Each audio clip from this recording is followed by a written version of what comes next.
Hello, Arkansas Violists. My name is Dr. Nathan Groot. I am a music instructor here at the Arkansas School for Mathematics, Sciences, and the Arts. Today, I want to go over the Arkansas All-Region, All-State Junior High excerpt, South Region. This is recorded in 2022. So this is from set 3. They may use set 3 again in the future. So first I'm going to start out by playing this piece and then we'll talk about it a little bit.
All right, so let's talk about this piece just a little bit. First things to notice, whenever you're looking at a new piece of music, this goes for sight reading too, especially for sight reading, are what you see here at the beginning. So we see a key signature, and we also see a time signature. The key signature shows that we have one sharp, and that sharp is on the space where F would be, which means that all the Fs we play in this piece are sharp unless they're marked otherwise. The other thing to notice is the time signature. That says 4, 4. So there's a 4 on the top, 4 on the bottom. The bottom number tells us what we're counting. We're counting quarter notes. The top number tells us how many there are. So that means in each measure, there are 4 quarter notes. So here's a question. What's up with that first measure? Is it a measure? The E, it's 1 quarter note. That can't be a full measure, right? It's not exactly. This is what is called an anacrusis. Sometimes it's also called a pickup or an upbeat. This is an incomplete measure that you'll often see at the beginning of a piece. It leads into the downbeat or beat 1 of the first full measure, which is where that D is. Okay, let's talk a little bit about the dynamics in this piece. It starts out piano. It stays piano for quite a while. And then what happens? We have this section that is forte. Forte for 4 measures, or 4 measures minus 1 beat, and then we are piano again when the theme returns. So let's talk a little bit about how to get these different dynamics out of our viola. I like to think of 3, maybe 3.5 or 4 bow variables. You may have heard them before from your teacher. They are weight, speed, and contact point. The fourth, maybe fourth, is the angle of the bow. So flat hair versus angled bow hair. So let's talk about those in order. Weight has to do with the amount of weight that is transferred into the string from all the way back into our shoulder blade, through our shoulder, through our arm, our elbow, our wrist, our fingers, all of that is transferred in. The truth is, our arm is far too heavy to play if we just sort of let our arm sink into the string completely. Have you ever had your arm fall asleep where it's just sort of a dead arm? If that were the case here, we would get this sound. So we always have to regulate that weight. And that's one way that we can affect how much sound and what kind of sound we're getting out of our instrument. So more weight is louder, less weight is softer. There are other things that we can talk about in terms of weight and other sounds, sound qualities that you get, but for now, that's what we'll focus on. Our other variable is speed. So that seems pretty obvious. Slow bow versus fast bow. The fast bow gets that string vibrating and the sound spinning out, right? So slow bow is generally going to be softer than a fast bow. What about contact point? This is the one that makes the least intuitive sense when my students hear it for the first time. Contact point just refers to where the bow is contacting the string in regards to the bridge and the fingerboard. So if you're closer to the fingerboard, you're going to get a softer sound, a quieter sound. If you're closer to the bridge, you're going to get a louder sound.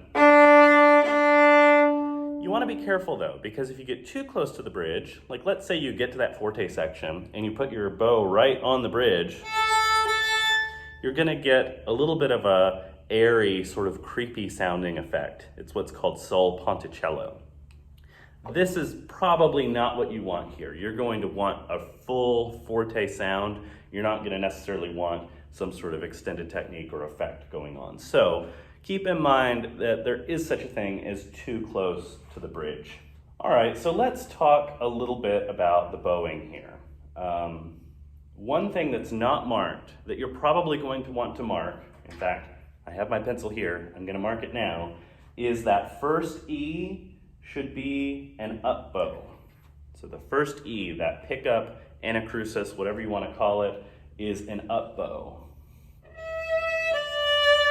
Why? Because it's leading into that downbeat. Da da da da da dee da da da, right? So why do we care about bowings? Why is it that in your instructions it says that you must play the correct bowings? It's because our down bows are going to be naturally a little stronger and our up bows are going to be naturally a little weaker. You'll find plenty of exceptions to that rule. But in general, when you're leading to a downbeat like we are on that D, you're going to want that note to be a little bit stronger, right? Da, da, right? So we're going to want up, down, and that's going to help us with our phrasing, with making it make sense. If we played this opposite, so strong, weak, wouldn't make a whole lot of musical sense, would it? So there are lots of things that are slurred, there are lots of things that are separate. It's going to be important to practice this exactly as written from the very beginning, because if you practice it with an incorrect bowing, it will be very hard to override that. Anytime you practice, you are literally changing your brain. Every time you play a correct bowing, that's a vote for that's the way it goes. And every time you play an incorrect bowing, that's a vote for that's the way it goes. So if you are playing incorrect bowings and you play them 100 times in a row, then you're going to have to spend a lot of time playing the correct bowings to override that, to play it more times correctly than you played it incorrectly. So from the very beginning, make sure you're paying attention to details like that. Let's talk about some of these other markings we're seeing in here. So you'll see in measure 1, 2, 3, 4, we have this thing that looks like a comma before the E. A lot of times us string players see that and we think, oh, I'm supposed to lift. This actually isn't a lift. This, in this case, is what's called a breath mark. A lot of wind players are very familiar with this. Singers are very familiar with this. And guess what? As string players, we have to use our breath as well. What this is going to mean for us literally is we're going to we're going to add a little space, a little bit of a space. That doesn't mean that we want that A to be staccato. We definitely don't. If it was staccato, it would sound like this.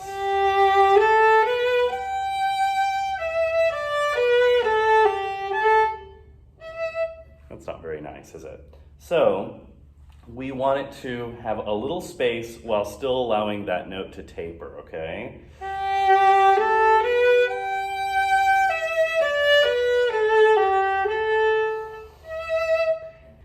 So let's talk about another marking that we see here.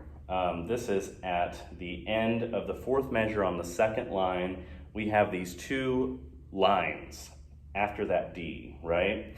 So this is what's called a Caesura. So this is something that you'll occasionally see in your music, especially in ensemble music. It indicates the end of one phrase and the beginning of another, and you can add a metrical pause there. So while you're playing this, you can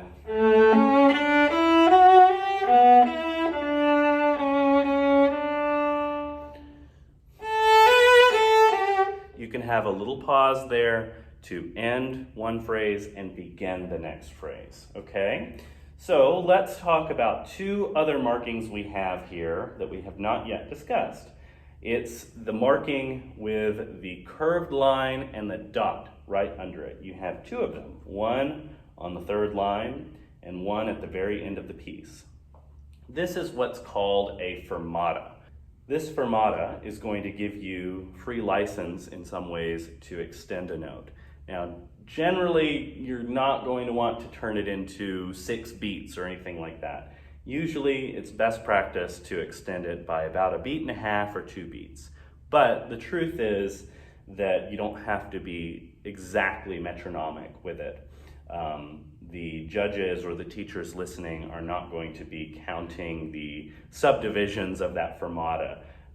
You want to make it make musical sense, but you can extend that note just a little bit. But in case you're wondering, about 1.5 beats to 2 beats is typical.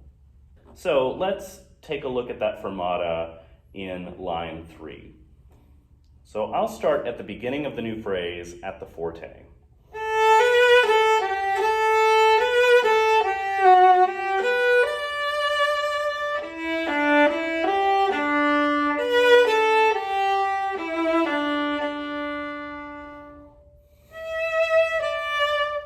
So I extended that about 2 beats, and notice we have another breath mark there. So we can breathe before the beginning of the new phrase. In fact, I would encourage that. Actually breathe as if you are singing it. You don't need to breathe super loudly, but you don't want it to be distracting.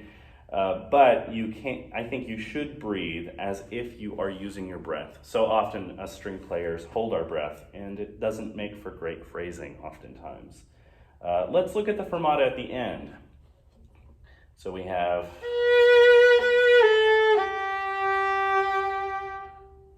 You can hold it just a little bit longer than that. I wouldn't make it too short, because if you make that fermata too short, the people listening might think, uh-oh, they didn't know what that was. Make it obvious. Make it obvious that you knew exactly what that was, and it's very intentional what you're doing. Let's talk about the thing in the last measure that says R-I-T, rit. That means ritardando. It means to slow down, to gradually slow down. So you're pumping the brakes as you get to this last measure. So notice that that is marked on beat 1 of the last measure. So you don't want to start slowing down too early, right? So if I start at the last line here,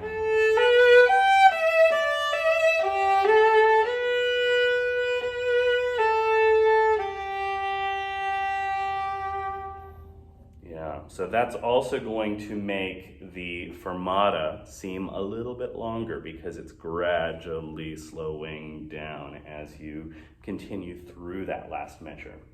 Okay, so in my performance of this piece for you, I took some liberties with the tempo, a little bit of rubato, pulling and pushing, and that is the way that I hear it as a violist, but I understand that you might want to have things be a little bit more exact, or if you're working on rhythm, you might want to hear it with a metronome to hear, okay, this is where those eighth notes go, right?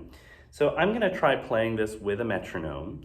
One thing that's going to be messed up with this a little bit is the last measure with the retardando. So keep that in mind. But I'm going to play this with a metronome and try to make it as exact as possible. 1, 2, 3.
Okay, so let's talk about shifting.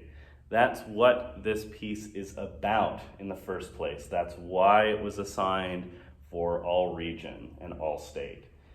So this only uses 2 positions. I'm going to get a little closer so I can show you. When you are shifting from first to third, and that includes second position, you want to keep all of this, meaning your hand, meaning your thumb, all of this the same.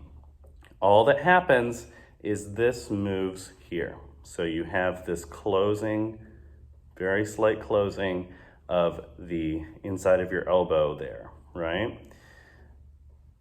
So practice this with me. Try practicing from B, third finger D, now B again. And now shift up to first finger D, but let yourself hear that shift. So let off on the finger pressure or finger weight, as I prefer to call it. And then when you get to the D, drop your finger. Here's one thing that I see a lot of times. I see this, where the finger is like going out by itself. We don't want that. We want all of this to be frozen.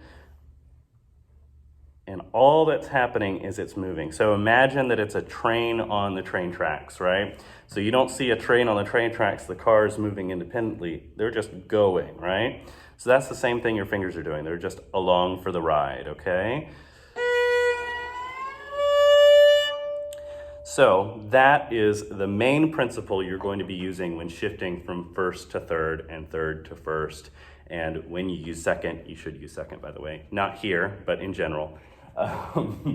That's the principle you'll use. Once you get above third position, things change, and I'd be happy to talk to you about that. So let's talk about starting this piece. It starts in third position. Uh-oh, how do you find that? Practicing this with sound will help build the muscle memory you need to find it. Because when you get there in the audition, you don't really want to be going, okay, I'm ready. You want to be able to start, find it, and have it, right? So practice this, build muscle memory. Finding third position. That way you can have D, E, and then go and have that D be in tune. If you want to check that D, you can play it with your open D string. You can also try playing with a tuner if you're concerned about your intonation anywhere, but especially when you're shifting and in other positions, okay? So let's talk about this first shift. it's a little bit of a tricky one, not necessarily because of the shift itself, but because we don't really want to sound like a cat here, meaning we don't want this. I mean, maybe you do, but in general, we want to kind of hide the shifts. I'm not really a big proponent of never hearing shifts ever. I think we should hear shifts sometimes, but we don't want to necessarily do this, right? We also don't want to have a really fast, sort of jerky shift. Sounds a little bit wrong for the piece, right? So what do? Shift as slowly as you can get away with. Just in general, in life, it's life advice for you. Shift as slowly as you can get away with. But let up on that finger pressure or finger weight as you're going down. The other thing is you can kind of hide it with the bow by using a little bit of different speeds through that. Slower and a little bit less weight. So kind of what the bow is doing is letting up a little bit as that shift is happening. So experiment with that and see if you can find a sound that you like. You may notice that when I played it, you could hear the shift. You could hear that there was a shift. You may not like that, and that's totally okay. I won't be offended. Okay, so then you are in...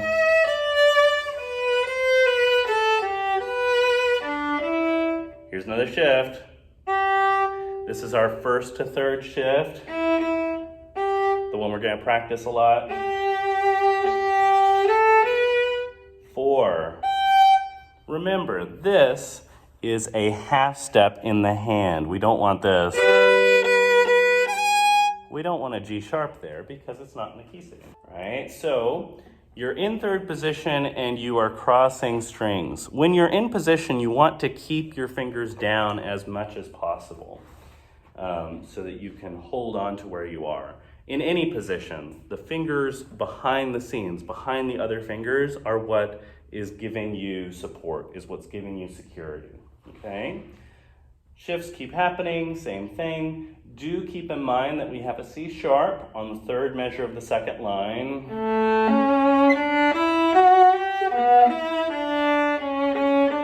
This is an accidental. It's not in the key signature, it's just there. So do play it. That an accidental only carries through in the measure that it's in, but notice that the third measure has it and the fourth measure has it. Now the next C you have doesn't happen for a while, it looks like. It happens on the next line. That is a C natural, so a low 2. And this is a high 3, this C sharp on the second line. So do keep that in mind. The shifts are mostly all the same. You're going to want to practice that third and fourth measure of the first line quite a bit to get this going between different strings.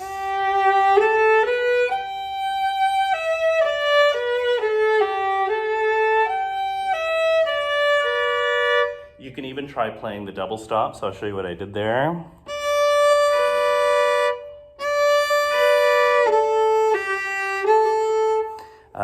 You want to move as little as possible. Okay, one last thing. Let's talk a little bit about bow distribution or bow math.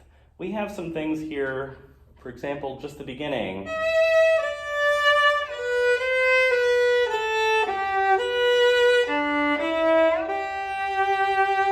Where you might end up either running out of bow or ending up in a part of the bow you don't really want to be in. So you're going to really want to plan that out. You have a variety of slurred and separate notes. You have some different types of rhythm, dotted rhythms. So you're going to really want to plan that out. Where do I want to be here? Should I start that E way up here? Probably not, because remember what we talked about with wanting that to lead into the downbeat. We don't want that E to be louder than the downbeat. So we're going to want to start that about the middle maybe. maybe even lower than the middle. Okay, now we're at the tip. Now we're at the frog. We have these separate notes. We want these to match with the phrasing so that they don't stick out. Da da da dee da ba ba. We don't want that. We want them to kind of match what else is going on. So plan that out.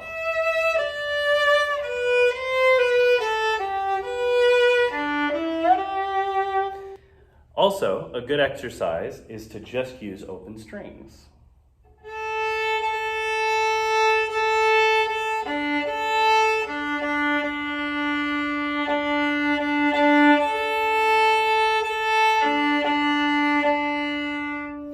So that's a little bit tricky, but it does make you focus on the bow and sort of plan things out a little differently and not get so distracted by what the left hand is doing. All right, I hope that this was in some way helpful to you. If there's something that I didn't cover that you would like to know more about, or if you just have any questions in general, feel free to contact me through this page or through my website. I would love to hear from you or even hear your progress on these excerpts. Best of luck with the all-region, all-state auditions this year, and happy practicing.